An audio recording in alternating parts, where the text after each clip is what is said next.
The first time my family called it a joke, I laughed with them. The last time they called it a joke, I was standing in my parents' dining room with my sister's voice coming through my phone speaker. Nobody laughed then. Not my mother. Not my father. Not my husband, Daniel. And definitely not my sister, Claire. Because the recording was only 43 seconds long, but it contained everything I had spent months trying not to see. Claire's voice was soft and confident. You don't have to stay married to her forever. Then Daniel said something I could barely hear. Claire laughed. Come on, Daniel. There's something between us. I remember looking around that room and realizing something strange. I wasn't shocked anymore. I was relieved. For months, my family had been telling me I was jealous, insecure, dramatic, and too sensitive. That recording finally gave me something I hadn't had in a long time. Proof that I wasn't imagining the betrayal. I was 38 when this happened. I had been married to Daniel for 11 years. We weren't the kind of couple people posted about online. There were no anniversary photos with paragraphs about soulmates. No expensive vacations every 6 months. We were ordinary. We had a 3-bedroom house, 2 cars, a mortgage, and a habit of arguing over whose turn it was to buy groceries. And honestly, I liked ordinary.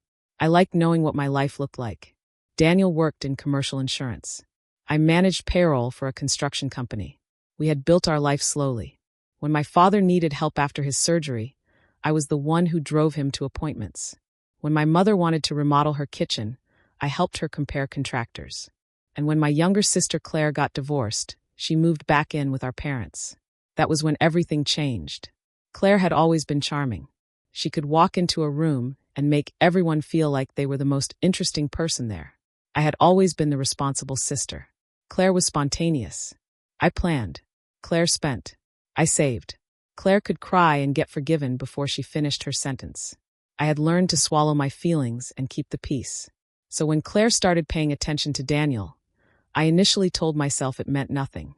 It began at a family dinner. She looked across the table at Daniel and said, "Oh, if you weren't my brother-in-law, I'd probably have a crush on you." Everyone laughed. Even Daniel. I smiled because everyone else was smiling. My mother waved her hand. "Claire, stop embarrassing yourself." Claire grinned. "I'm just saying. Look at him." I remember Daniel looking at me. His expression was uncomfortable. At least, that's what I thought. A few weeks later, Claire started texting him. At first, it was harmless. Memes. Family plans.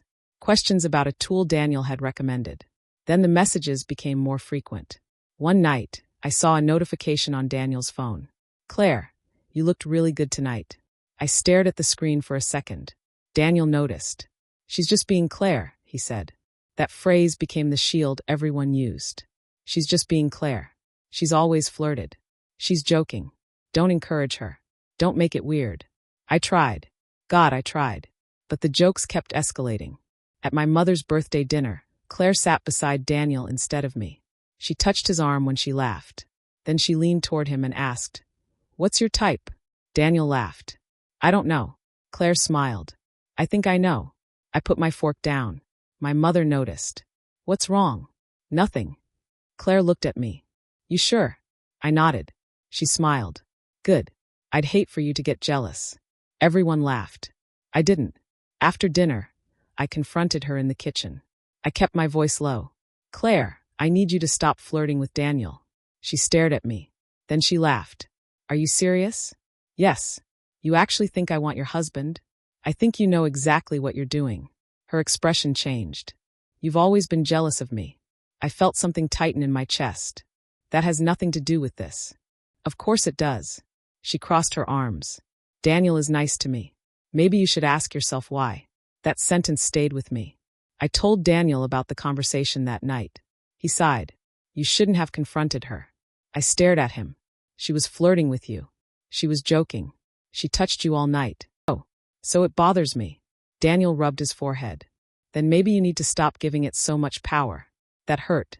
Not because he was defending Claire. Because he was telling me my pain was the problem. Over the next few months, I started noticing things. Daniel changed his phone password. He began taking his phone into the bathroom. He'd go outside to make calls. Claire suddenly had reasons to stop by our house. Sometimes she brought something for my mother. Sometimes she needed to drop something off. But somehow, she always ended up talking to Daniel. One afternoon, I came home early and found them standing in our kitchen. Claire was close enough that her hand was resting on Daniel's chest. They both stepped apart when I walked in. "What's going on?" I asked. Claire laughed. "Nothing," Daniel said. "She was just leaving." I looked at Claire, then at my husband. Claire smiled. "See you later, handsome." She walked out. I waited until the door closed. Then I asked Daniel, "How long?" He looked confused. "How long have you two been doing this?" His face hardened. "Doing what?" "Whatever this is." "There is no this." "You expect me to believe that?" Daniel walked away. "I'm not doing this again." That was when I realized I had been asking the wrong question. I kept asking whether something physical had happened. I should have been asking why my husband was comfortable letting another woman humiliate me. Even if nothing physical had happened, the disrespect was already real. The breaking point came at a family barbecue. There were about 20 people there. My mother was grilling vegetables. My father was sitting outside with my uncle. Claire was drinking wine. Daniel was standing near the pool. I was inside getting ice when I heard Claire's voice. "She doesn't appreciate you." I stopped. Daniel said something I couldn't make out. Claire laughed. "She takes you for granted." I stepped toward the back door. Then Claire said, "If you were with me, you wouldn't have to deal with all this." I walked outside. They both stopped. Claire smiled immediately. "What did you just say?" She shrugged. "I was joking." My father looked over. My mother sighed. Daniel walked toward me. "Can we not do this here?" I stared at him. "You heard what she said." Claire rolled her eyes. "Oh my God. She's doing this again."